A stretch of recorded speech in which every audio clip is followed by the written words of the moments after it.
Hello, ladies and gentlemen. We are back here another Friday night, and we're joining us to watch another 70s movie. And it feels like we just watched one of these 70s films, but we're watching this one again called Car Wash, the original Car Wash, one by comedians, not by rappers. So we're actually watching the good version. There was an idea to throw the 2001 Car Wash on there. It's like, I can't watch Snoop Dogg for 2 hours. I just won't do that to myself. Or I won't do that to you guys too, because I respect you guys too much to make you sit through that. But we're here tonight, and of course we got our good buddies joining us here once again. Our good buddy Rick Aragon is back. How are you doing today, Ricky? I'm doing well. A little rundown, but well. Mm-hmm. It's setting up his new light setup over there, Mr. Rob Motto. How you doing there, Rob? I'm okay. I'm really sick of shoveling snow at this point. But, it's January, so we got 2 more months of this. And I ordered my webcam, so getting that upgraded soon. So should have that for Tuesday's show. Nice. Yeah, that guy, he's really Biden boom. Mm-hmm.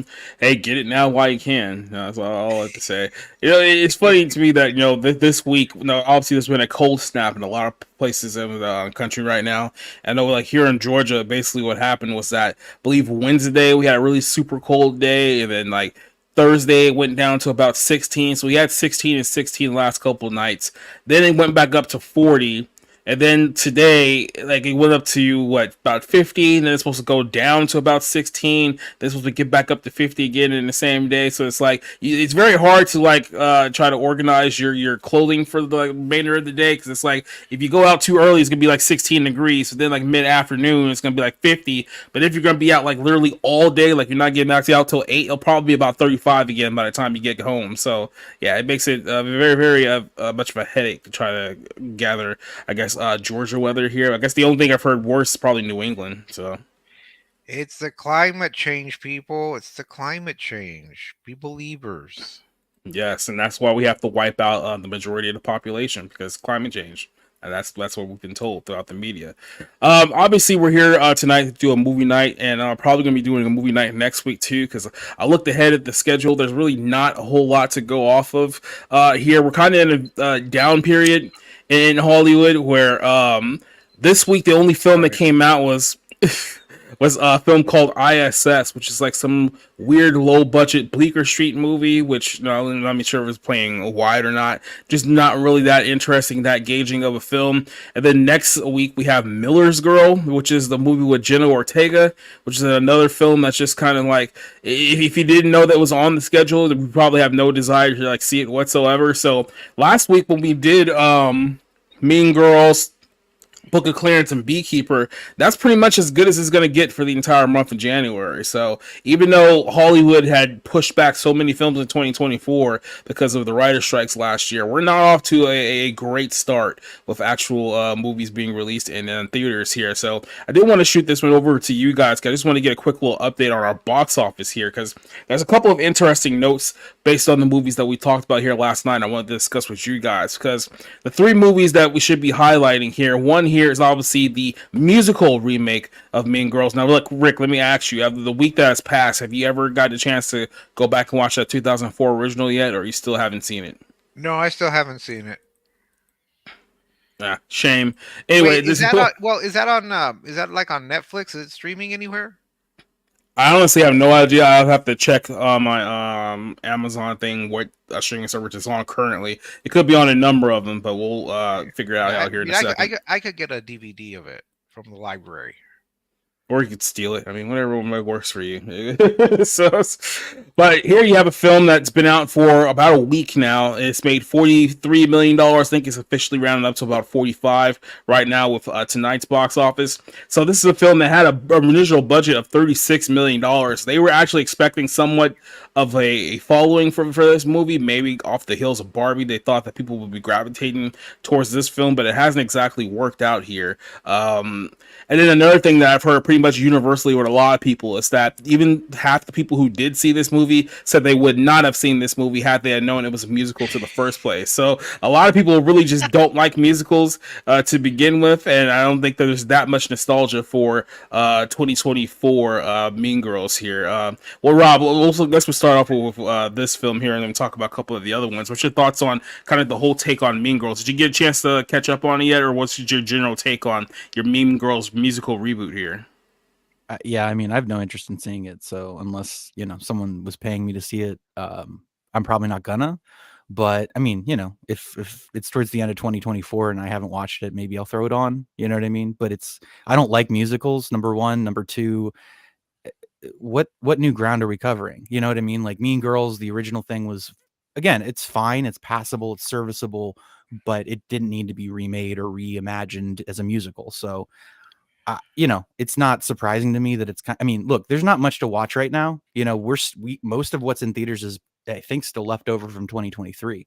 And there's some movies that still that are getting a lot of awards buzz that haven't even gotten a wide release, like The Zone of Interest. You know what I mean? Or even, I don't even know, like, not that it's going to interest anybody on this, but that gay movie that Andrew Haigh did, who's a really talented director. All about all of us strangers. Yeah, something like, yeah. I think that's it, with the guy from Fleabag. It just came out here in El Paso this weekend. Yeah, so I January is kind of graveyard for movies anyway, so I'm not terribly surprised that there's really not much for people to see right now that's new.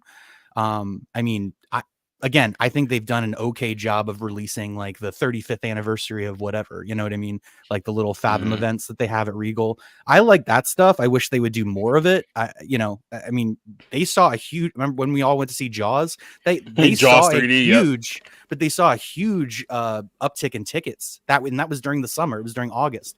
So not that there was that much to see then anyway, but that's something they should probably try to do, because there is a revitalization of movies, older movies, just because they're so much better than what's being put out now. Well, that should be just another quick thing. The whole thing with like Jaws and a lot of these fandom events, it's showing you that people are more interested in watching the older stuff than what Hollywood is currently producing, and that should be a sign that we're not going the right direction here.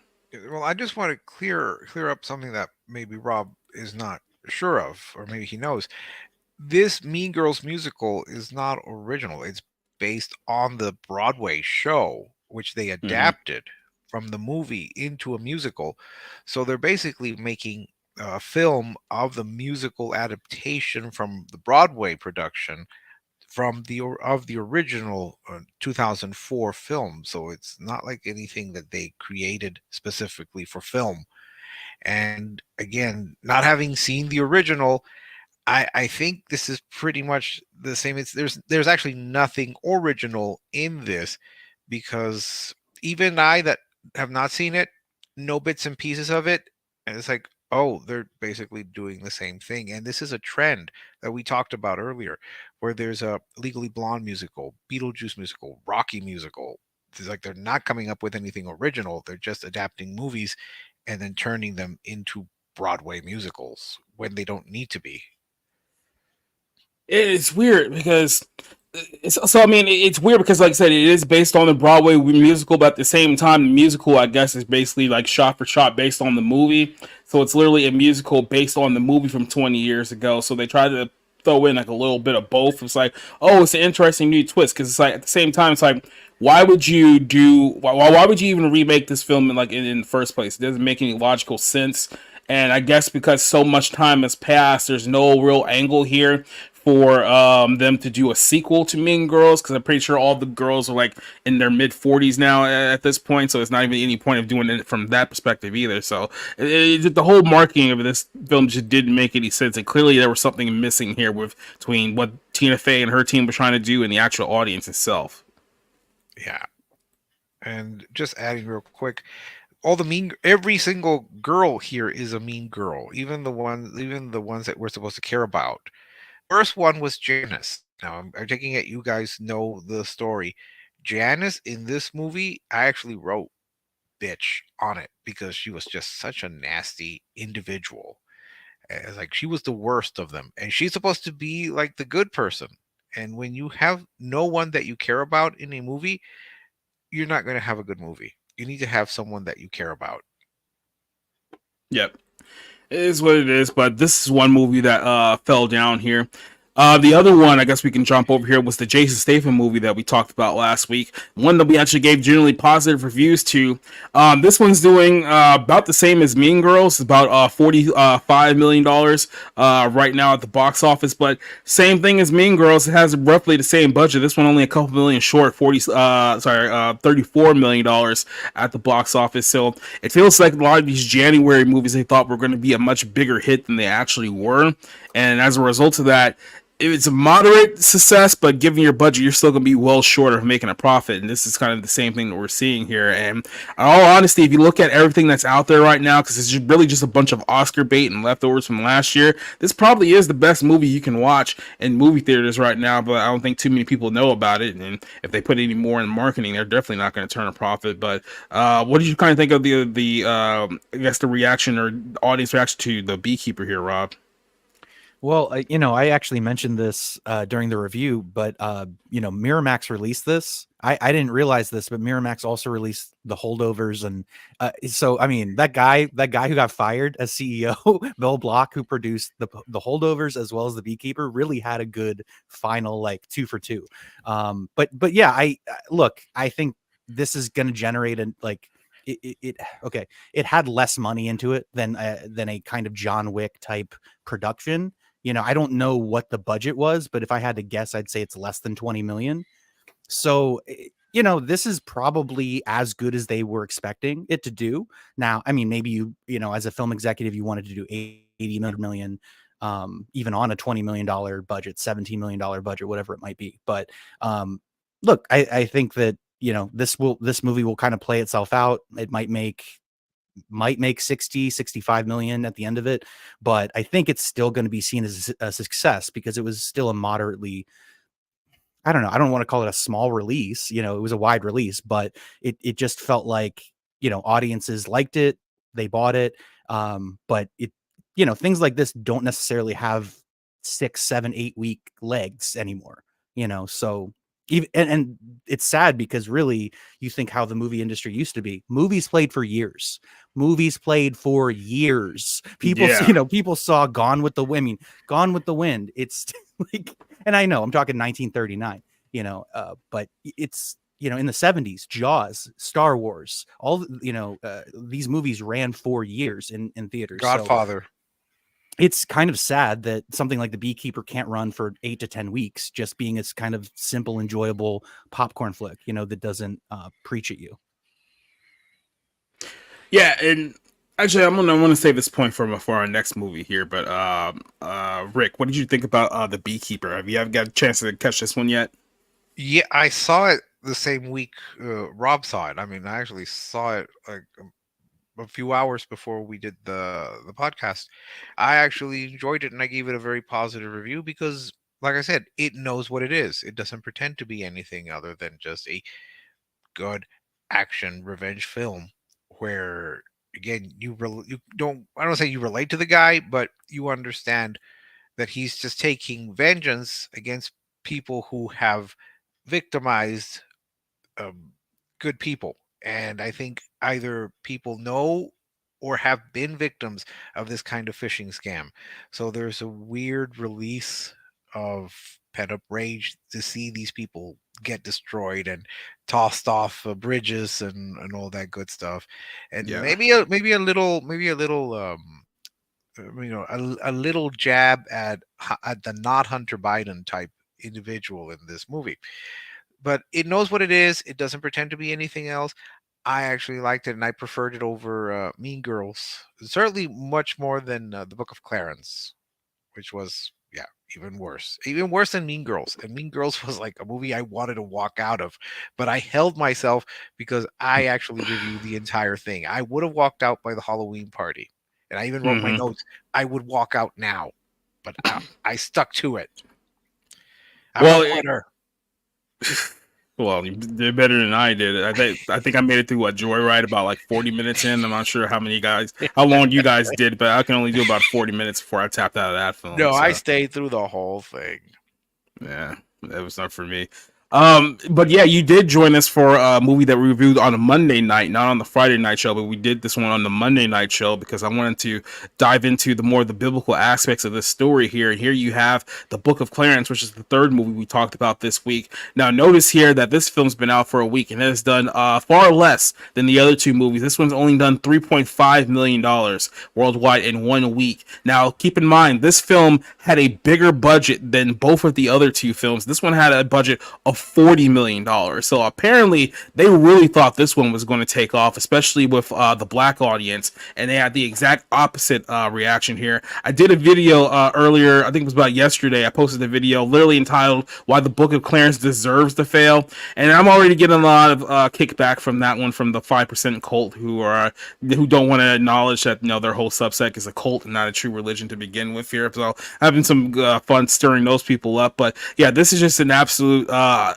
it's so stupid. Like I said, Rick, we talked about this on a Monday night. It's so stupid, the beliefs of these people. And then apparently, right the day after we did that show, I listened to an interview that the director of this film, writer and director of this film, had at the Breakfast Club, which only certified my entire thoughts about this film to begin with, because he went on to confirm that this film has absolutely nothing to do with Jesus Christ whatsoever. This is a perverted story trying to bring people to believe that Clarence Smith, this raging heretic, which I have to believe is probably in hell right now, is actually the one we should be following, or at least the one that the black man should be following. Because remember, the black man is God and the white man is the devil. So I don't know how about you Hispanic people or anything like that. You guys might be on the fence, but I know that's the way that these people believe. I thought Jesus was black, Mhm. so I'm confused now. No. Well, They can't figure everything out. It's like one group tries to become to be the real Muslim, one group tries to become the real Christian, one tries to be the real Jews. It's like everything is black and they're all heretics. That's all I know. I will say that I think Mexicans have been elevated to white supremacists. So that was the last I heard. So Yeah. apparently I'm I'm in league with the white supremacy, which is very curious because like earlier this year I was a member of an oppressed minority. So like progress, I guess. Yeah, it's like they've turned on you guys. They turned on the Cubans. I mean, they really don't like the Cubans anymore. I mean, they're like, how dare they not like love communism? Like, what's wrong with those people, right? Yeah, I'd have to find an actual Cuban because Well, I get very picky about that. it doesn't matter who your people are. Most countries have been invaded, conquered, and so like we're all literally. This is why this the whole racial thing is so fucking stupid. It's like you go back far enough, like there's literally nothing that separates us other than like acting decent and behaving and Yeah. wanting to be responsible human beings. But literally, like skin color, it's like so fucking irrelevant. It doesn't even matter. Literally, it doesn't. I'm a mutt. I'm Irish. I'm part Mexican. I'm part Italian. it doesn't matter. Like all of my cultures have either oppressed or been oppressed, going back thousands of years, hundreds of years, whatever. Because at some point, and this is getting off point here a little bit, but like we've all been, our people have all been slaves at some point, because that was the way of the world. It was the person who has more might and power, decides what your future is. Although, Rob, I guess this means that you will never be the head coach of the Patriots because you don't see color. I don't even know why he what was the question that preceded that answer? Because like I'm just like, was that a softball? Was that a planted question by like the beat reporter? Which, like I've watched enough press conferences to know, like, dude, like some towns they don't. Like, it's not like Philly or New York where they go after the coach and players.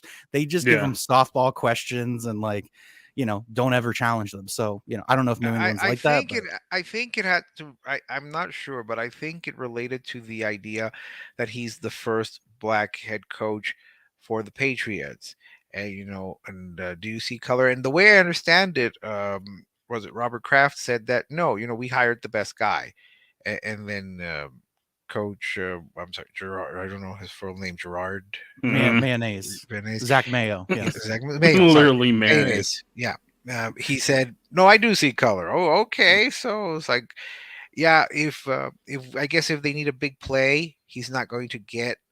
He's going to get like certain players to play because. So essentially, in 3 years, when they win 10 games and he gets fired, we all know what the excuse is going to be. That's pretty much what has been built into this whole thing.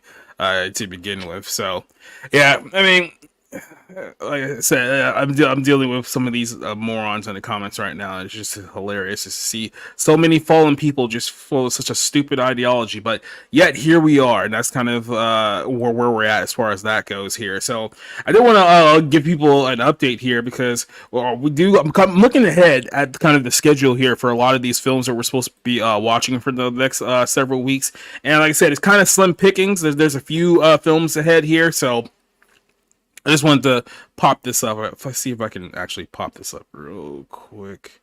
Yeah, here we go. I don't know how much close, if I can zoom in, if you guys can even see it or not, because this thing's kind of wonky. It's like on StreamYard. But like I said, I know next week we have a movie night. We'll talk about that one later on the show. And then with February, we'll at least have some movies to actually talk about. So I think it does get a little better in February. We still got Argyle coming up, the new Matthew Vaughn movie. Lisa Frankenstein, which is the Catherine Newton movie. I want to make sure I heard her name right. Then, of course, a couple of weeks, you got Madam Web, that Barb Barley movie. Then you have Dune 2 squeezed into a couple of movie nights.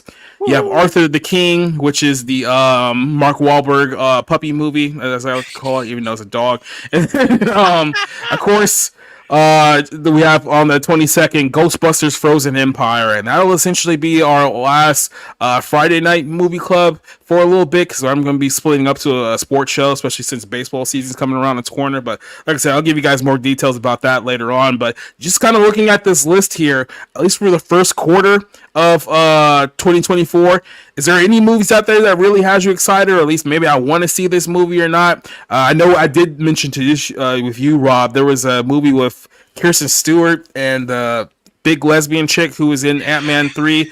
They're having a movie together, and I was like, this movie is either going to be actually somewhat interesting or downright awful. There's going to be no in between with this film, so that's actually one I'm unironically looking forward to. But what else are you looking at here as far as our movie schedule goes? Yeah. I think it's called Love Lies Bleeding, if I remember correctly. I don't remember. I mean, I don't know why that title is sticking out in my head, and I don't know. I'm too lazy to look it up right now. But and just to circle back, the budget for The Beekeeper was $34 million. I don't understand. So it looked way more low budget than that, which is also kind of baffling. It costs a lot of money to get Jeremy Irons. Come on. Yeah, I'm sure that's it. Dune Part 2 actually looks pretty good. I didn't love the first one. I thought it kind of was just a movie to set up another movie. It's kind of like adult Star Wars for the most part. Timothy Chalamet's the chosen one, and we have to buy into this bullshit. Okay, fine. And my parents watched it recently. It actually looked a lot better than I thought. Whatever, it's fine. So I am looking forward to the second Dune movie. I hate Matthew Vaughn so much, so Argyle just looks like it's gonna absolutely get on my nerves. See, like but I think it's gonna be a perfect like comparison to The Beekeeper. What what I like versus what I really don't like. So Yeah. not really looking forward to that one.